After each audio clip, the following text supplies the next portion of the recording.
karon there are more or less 60,000 denominations. O kinin sa 60,000 o sa lang ang kontra.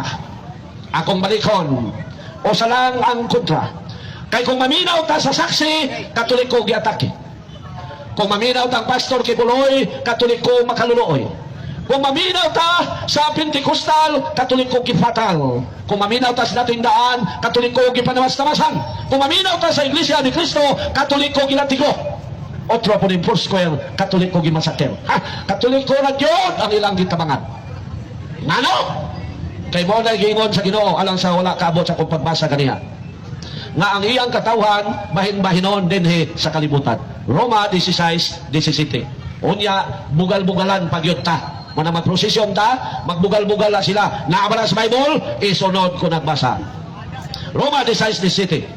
Ang yun ko kamo mga igsoon nga magbantay ug maglikay kamo nitong mga tao nga mobahin-bahin kaninyo o mosamok sa inyong pagtuo o mosupak sa pagtulunan nga nadawat ninyo. Unsa nang simbahan na karon nga gibahin-bahin? Katoliko ra. Kaya ang mga miyembro sa Sabanista gikan Katoliko, miyembro sa dating daan gikan Katoliko, miyembro sa Pentecostal gikan Katoliko, miyembro sa Iglesia ni Cristo gikan Katoliko, miyembro sa Saksi ni Jehovah gikan Katoliko, miyembro sa Mormons gikan Katoliko.